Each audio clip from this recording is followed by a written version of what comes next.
สวัสดีพี่น้องสวัสดีทุกท่านครับโอ้มาพบกับแก้วอีกเก่ากับช่องกินกับเชฟพี่น้องเนาะบ่ได้เห็นคลิปหลายมือพี่น้องกินฮอดพี่กินฮอดน้องหลายพี่น้องมีแนวอยู่ให้กินมาฝากพี่ตอนน้องอีกคือก็เป็นปิ่งปลากับนมใบต้มกับแจ่วกะปิพี่น้องมาบ่ว่าหลายอย่าห่างแล้วแซ่บขึ้นกับผู้มักอีกแล้วพี่น้องเนาะมาแซ่บๆทุกแก้วเด้อทั้งไก่เนาะถ้าว่าแก้วกินโซกโปรกไม่เป็นผ่าแก้วอาจารย์มันพาต้องขอโทษขอไว้พี่น้องหลาย หิวเข่าพี่น้อง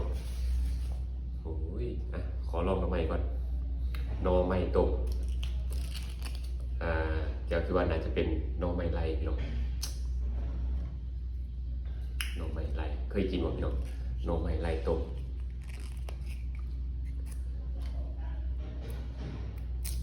นอไม่โดนปีละเทื่อเสียงก็จะเป็นกล่องเพราะว่าข้างนอกฝนตกอีกแล้วพี่น้องหน้าฝนเนาะสู่หน้าฝนก็ต้องตก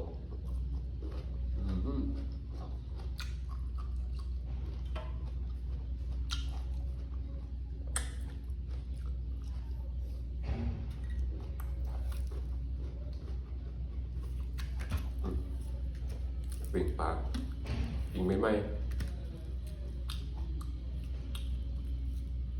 ปลาเนี่ยไปซื้อเพิ่นมาเด้อบริหารเองครับเห็นบ่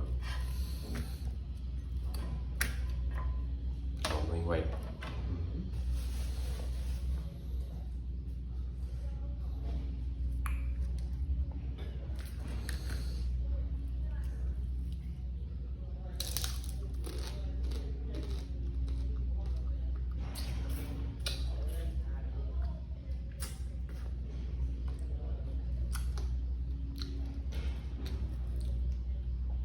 กินปลาตรงระหว่างกลาง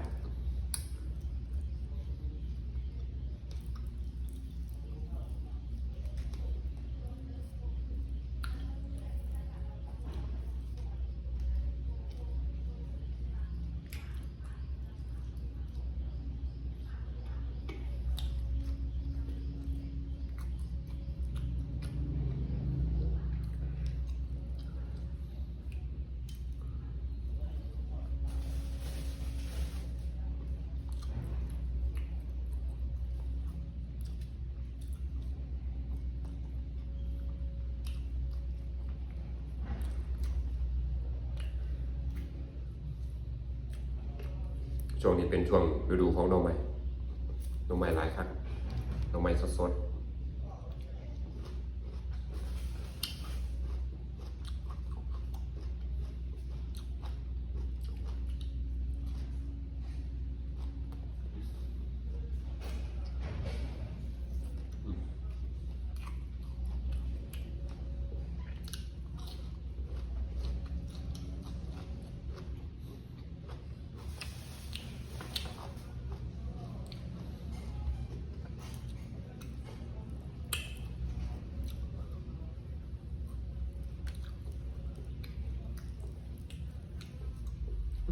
เป็นตำมา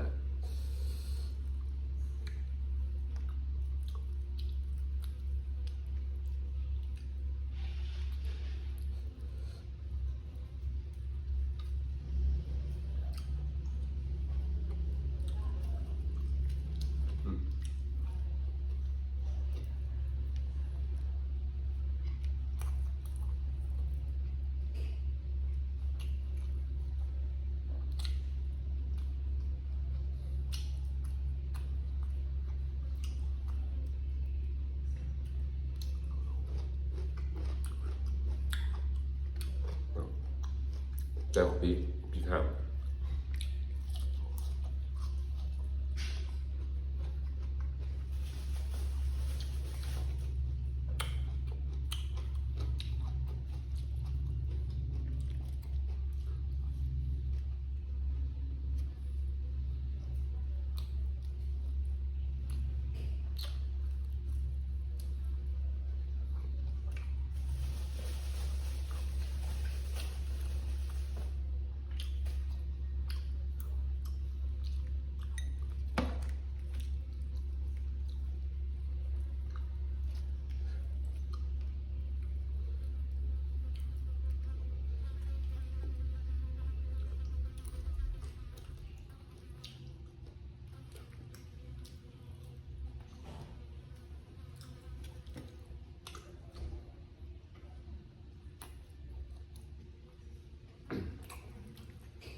ฝนมันนี่นะตกลิ้นเบิดมือแล้วมันเนี่ย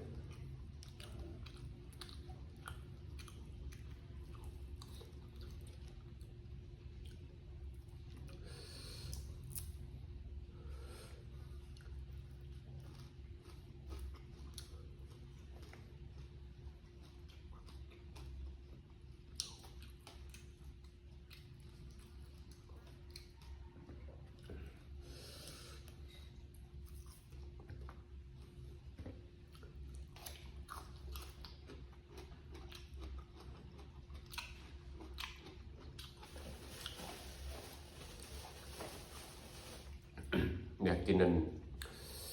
เขาจำปลาแดกตอนนี้จะหาซื้อยากเลยตอนแรก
ป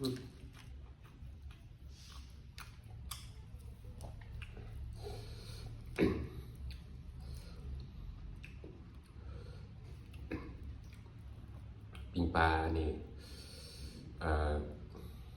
ใส่มันจะขมอำลำมาดิเสร็จเนี่ย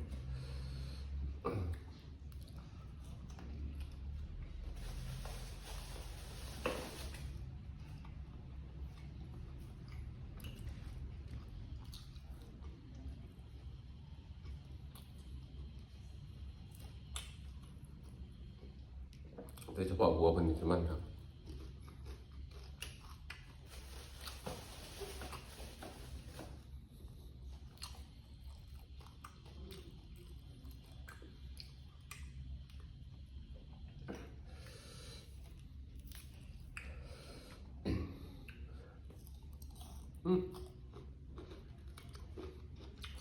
อยากแก่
วันนี้จะลำบากนิดหน่อยเพราะไม่ได้ปอกไว้